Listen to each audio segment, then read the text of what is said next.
In the past 10 days, Russia has had 7 aircraft destroyed or damaged on the runway.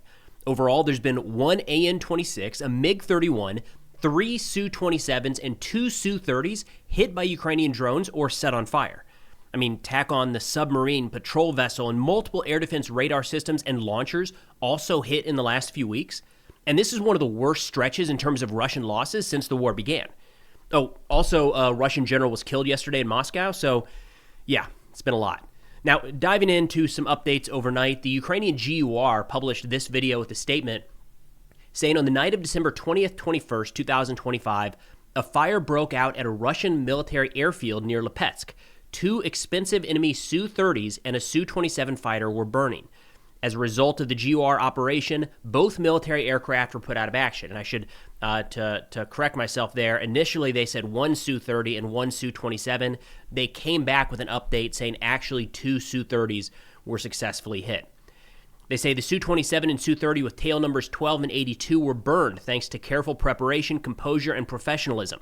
Planning this special operation near the airfield took 2 weeks, which is really short, all things considered. They said they studied the patrol route and guard change schedule that allowed us to infiltrate the aggressor state's military facility unnoticed, hit the Russian dryers right in the protective aircraft hangar, and then leave the airfield unhindered. In terms of the Russian response here, their mill blogger, Chapisky Veteran, said, quote, the security units guarding it had been converted to infantry and were sent to assault Volchansk.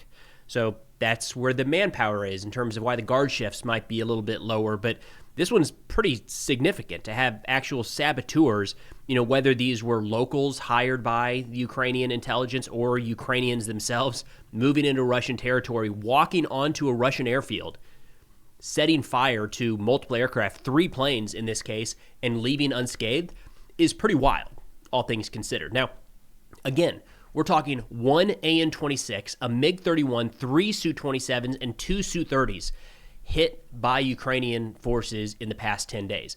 We don't have a good comparison for that here in the United States. It's hard to imagine 6, 7, 8 Apaches and A-10s going up on runways in Bagram or Baghdad or Kandahar in the span of a week and a half. It just hasn't happened. But Ukraine continues to go after very effectively Russian air power while they're still on the ground. Now, I mentioned that a Russian general was killed overnight. A couple different Russian sources reporting on this now. Ukraine hasn't really said much, and they certainly haven't claimed responsibility. Russian media TASS said what is known about the explosion on Yasenevia Street in Moscow. Around 7 a.m. Moscow time, an explosion occurred in a parking lot. The victim was Lieutenant General Fanil Sarvarov, the head of operational training at the Russian General Staff. They say the special services of Ukraine may have been involved in the murder, and the investigative committee is looking into it. Rybar said the explosion occurred at the moment the vehicle started moving. The car sustained serious damage, and the lieutenant general was extracted from the cabin with severe shrapnel wounds and fractures and taken to a hospital where he subsequently died from his injuries. They say preliminary data suggests a homemade explosive device was installed under the car's bottom near the driver's seat. 2 majors, in a response to this, Russian war correspondent, said we can and should retaliate tooth for tooth, eye for eye, or get drunk to the point of unconsciousness and pretend nothing happened. Now, if I recall correctly, this is the 3rd Russian general that has been killed inside of Russia in a manner like this, an explosive device, something going boom to kill them inside of Russia. There was a scooter a little over a year ago and one other, if I remember correctly. Nonetheless, it does send a pretty significant message to Russian military leadership that they are, within reach of someone. Again, in this case, Ukraine has not claimed responsibility for it, in reach of someone even deep inside of Moscow. Now we're going to shift over to some updates on the battlefield. We've got quite a few interesting videos today, but first wanted to share with you an update on our fundraiser. So we just kicked this off a couple days ago. We're picking up thermal drones for the Ukrainian 3rd Assault Brigade, specifically Chaos Company of the 2nd Mechanized Battalion. We've already picked up 16,000 of this $50,000 goal. We're just going to run this through the end of the year. And the reason I wanted to team up with Ukraine Aid Operations here, who's running the back end, is these guys are a registered 501c3 nonprofit, which means that any of your donations are fully tax deductible here in the United States. So I know as we come up on the end of the year here, a lot of folks are looking for places to donate to try to get that tax bill a little bit lower. This is one great place where your donations will immediately be put to good use. So $250 donors and above are going to receive a patch from Chaos Company of 3rd Assault Brigade. And what we're doing for these guys is picking up thermal Mavic drones for reconnaissance. So we've seen a lot of videos recently showing just how thick the fog is and how hard it is to see through some of that, and really limits Ukraine's visibility and reconnaissance capabilities. We're going to try to plus up 3rd Assault. It's in some of the heaviest fighting out east. They've lost a lot of drones in that sector. So they reached out, asked for a little help, picking up 10 to 15 different models of thermals. For those interested and able to contribute, the link will be in the description below. Can't wait to update you guys as we get closer to hitting this goal and then the subsequent delivery of these drones to the front.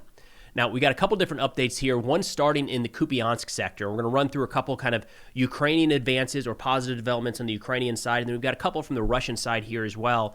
But starting in Kupyansk, of course, this has been kind of the center of attention for a couple of days now. And I want to note, actually, the, let's see, who was it that put this out? Rybar, talking about Kupyansk. To kind of give some perspective here, they said the information component of the Ministry of Defense is concerned about Kupyansk, where the enemy is throwing in new forces, infiltrating in small groups, and adopting our tactics. I haven't heard that about anywhere else at the front in a long time. So Russia saying the information aspect of the Ministry of Defense is focused on Kupyansk. Now, we've got a little bit of footage here coming from the 77th Separate Air Mobile Brigade showing continued drone strikes against Russian elements in Kupyansk. And we got an update here from Russian mill blogger Igor Girkin, who we've quoted a couple times. The guy's an interesting character, right? Convicted war criminal, shot down MH17, or accused and found guilty of shooting down, being tied to the shoot down of MH17 civilian airliner. And he wants Russia to win this war. He's very pro-Russia, very pro-nationalist. His argument is that Russia has not gone hard enough since the war began. He came out with an assessment on Kupyansk saying this right now is the most significant battle in the entire war. Quote, "The outcome of the battles for Kupyansk is much more important than similar battles for Huliopol, Volchansk, Pokrovsk, and Seversk. The armed forces of Ukraine need to show and prove that they are capable of breaking the Russian ice and quickly returning lost territories. If Kupyansk again ends up under enemy control, so Ukrainian control, a blow will be dealt not only to the prestige of the Supreme Commander-in-Chief, but also to the morale of the troops fighting in this direction. Accordingly, the morale and motivation of the armed forces of Ukraine and their faith in their own strength and capabilities will rise.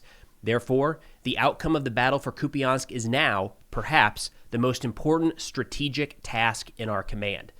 That's saying a lot. I mean, I do think it's pretty significant. We've talked about it in recent videos that I think one of the major components here is the Russian taking cities on credit and what that does in the negotiations. If the United States or our delegation there kind of catches wind that Russia is saying that they've taken more territory in the battlefield, and they actually have, maybe that helps us provide Ukraine with some additional weaponry, or maybe try to pressure Russia a little bit more. But whether you're looking at it from a tactical situation on the ground, operationally in terms of where Russia has to redeploy forces, and the morale would play into that as well, or strategically with the negotiations, no doubt the future of Kupyansk is going to be pretty significant here. Now, I'm going to shift over to an interesting one here. We had a pipeline attack. I'm going to play a video. Let me show you on the map where this took place, a little bit south of Kupyansk. So we'll come down here. It was in, let me make sure I got this direction right. Yep, here we go, straight south. In this direction here on the map, and we'll play the video from Deep State Map here, there's another attempted Russian pipeline assault. They say the Rubabka drone battalion of the 77th Separate Motor Rifle Brigade, the Russians have again emerged from the gas pipeline, and this has become another black day for them with 40 casualties. You'll recall Russia has carried out these pipeline operations in Avdiivka, in Kursk, and they did some of it up near Kupyansk. They say the assault operations took place on December 16th. The scoundrels again decided to use a gas pipeline running from Savtov to Oskol, but something went wrong with their plans. The 77th Separate Motor Rifle Brigade detected groups of the enemy emerging from the pipeline in several places and began eliminating them with mortars. Overall, on the day, 40 documented occupiers were eliminated in this area. They add that another interesting fact is that foreign mercenaries from Africa were also stuffed into this pipeline. So that tactic has proven successful at times for the Russians. It definitely worked up near Kursk, where they were able to bypass Ukrainian lines. It did work in Avdiivka. The area in Kupyansk, I think, is a little debated still. They definitely got ones and twos closer to the city, but given the status of the fight there, I think it's hard to say that pipeline operation was an overall success, but it does continue to be something that the Russians are trying wherever possible. Now, shifting down to the Pokrovsk sector, especially near Dobropillia, an interesting update here from Mygar, or from Robert Brovdy, the commander of Ukrainian Unmanned Systems Forces, along with some footage showing, and one of them's a little rough to watch here, but it's going to show some horses, Russian cavalry, trying to charge across open terrain in Dobropillia that are struck by Ukrainian drones. So Robert Mygar, put out an update earlier today where he said, one-way ticket worms. The occupier launched an assault in the Dobropillia direction with Marine units from the 40th, 155th, and attached tails in one direction only and in spectacular fashion. He said 24 armored vehicles, tanks, APCs, and IFVs, and dozens of motorcycles and quad bikes were dismantled entirely, wiped out to the last piece, through joint efforts of the Azov 1st Corps of the National Guard, attached units, and the Mygar birds of the Unmanned Systems Forces grouping. Remember a couple days ago, we talked about how Azov has apparently been operational down in the Dobropillia direction, but we haven't heard a lot from them in terms of videos or footage showing the outcomes of those operations. Those are starting to come out little by little. Now, Mygar said it took only 100 minutes to complete this operation and fully stop this Russian assault, saying, quote, there were even horses. The horses are a pity. Now, I'm going to turn over to an update here from their tracker, their live tracker that we'll have in the description below, because Mygar put out a note here saying that overall, 3,139 casualties in this direction, only the Mygar birds direction. So one of the many Unmanned Systems Forces units. He says that's the level of pressure that is being applied in the Dobropillia direction. We've got this live tracker here that we'll have in the description below if you want to check this out. The numbers are a little bit different. We've got 3,515 total Russian casualties just during the month of December. That includes 2,125 killed and 1,390 wounded. That is a very small direction of the front. All things considered, it is a couple roads, a couple paths, a couple fields is where this destruction is playing out. Those are staggering numbers. Now, to turn back to the map here, I want to move up to Sumy direction. Actually, we're going to use Suryak map here because they have a bit of a more recent update to show you what's going on north in Sumy. So again, all the way up here to the north, this is the area where the Ukrainian Kursk operation took place. They were pushed back, and we have Russian forces occupying a portion of Sumy. A little bit here further south, you'll see a new marking here on the map showing Russian control over Ukrainian territory. This was an update, a new Russian attack carried out just in the last 48 hours.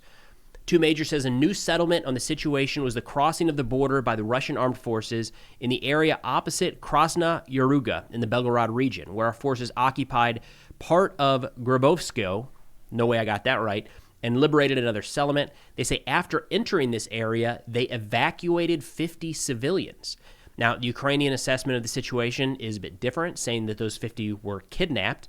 The Ukrainian foreign minister put out a statement saying, quote, we demand our civilian hostages to be returned home. These 50 people and thousands of our other civilians were forcibly deported to Russia, including Ukrainian children. He said it underscores the permanent threat of living next to Russia. That is why Ukraine needs a real, lasting peace. Living next to terrorists requires strength and robust security guarantees. Now, this is a bit unusual to see all of a sudden, given the volume of fighting in other directions and the fact that, Pokrovsk, Seversk to a degree, certainly Kupyansk kind of hanging the balance right now, to see Russia commit forces in an entirely different sector of the front. Couple different things we can look to there. Alexander Kotz, a Russian mill blogger, talked to this. He said, first, Putin has repeatedly stated the importance of establishing a buffer zone in our border area, and the entry of our units here seems quite logical, primarily to protect the population of our region. If we go back to the map, there's a lot of territory here. I'm not sure that I would chalk this specific location up to any more important than, 5, 10, 15 kilometers south or north. But it does speak to, just last week, Putin continued, I think it was Friday even, Putin talked about the continued need to establish a buffer zone all across their border with Ukraine. This is, albeit at a small scale, kind of what they'd be looking at. He says, secondly, a strategic highway, Kharkiv to Sumy, runs near the border. And you can see that here on the map a little bit to the west,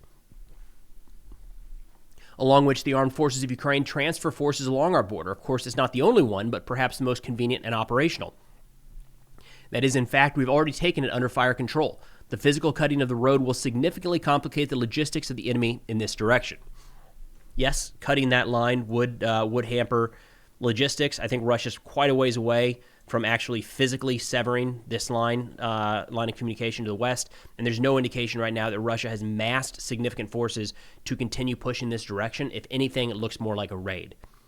Kotz continued by saying, thirdly, judging by the fact that our units did not encounter serious resistance, Kyiv cannot boast of defensive resources in this area. He says, therefore, Syrskyi will have to deploy some reserves, or to put it simply, to withdraw forces from one direction and transfer them to another, to the Sumy region.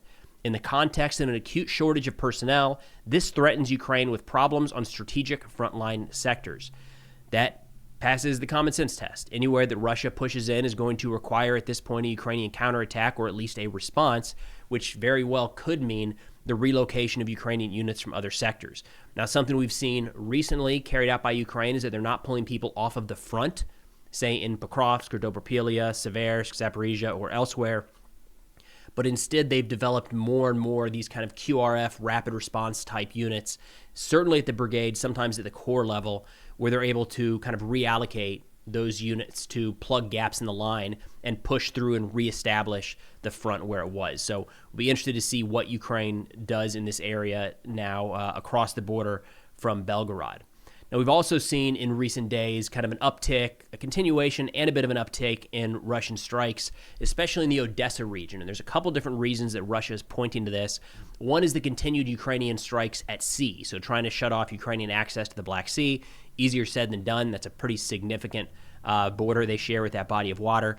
The other is going after Ukrainian energy infrastructure. And for a while, we did see that Russia was kind of not saying this overtly. It was always about military targets. That tone has shifted, certainly in recent months, where they've been much more clear-cut in saying we are going after Ukrainian energy infrastructure. A lot of that was hitting Odessa in recent days. Mill blogger Two Majors says the enemy has long been targeting our economic facilities and carrying out acts of maritime terrorism. Now, the economy, logistics, and energy sector of the Odessa region are under constant attacks by the Russian armed forces. Rybar added to this assessment, saying, quote, as a response to constant attacks on our tankers, including in the Mediterranean Sea by unmanned aerial vehicles, the Russian armed forces are eliminating the infrastructure of the Odessa region. Finally, adequate strikes have been carried out. In addition, the region is suffering from power outages following the intensification of attacks on energy-generating infrastructure. So really the theme that we've seen here in the last couple weeks is Russia is continuing their long-range strikes against Ukrainian energy infrastructure, as well as continuing their push in multiple areas of the front.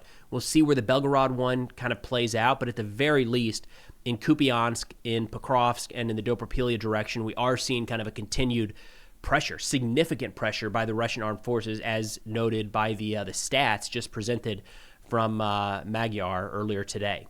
In terms of Ukrainian strikes, they seem to be hyper-focused right now on some strategic Russian assets, going after aircraft down in Crimea, the submarine off the coast of Crimea, and more targeting these shadow fleet tankers, not just in the Black Sea, but also in recent days in the Caspian and the Mediterranean. So, the war is contained. By and large, it is still just between Russia and Ukraine, but we are seeing a bit of an expansion in terms of the impact of where this war goes. I mean, just the other day, we saw Russia hit a Turkish ship in Odessa as well. So as the strikes kind of move from the battlefield and from the airfields, certainly to sea, there is the possibility that we see, an escalation here of sorts in this war that has, for the most part, been contained thus far. Again, for those interested and able, we've got the ongoing fundraiser with 3rd AB. Provide those guys with a couple thermal drones to help with reconnaissance missions in eastern Ukraine. That'll be linked in the description and pinned comment as well.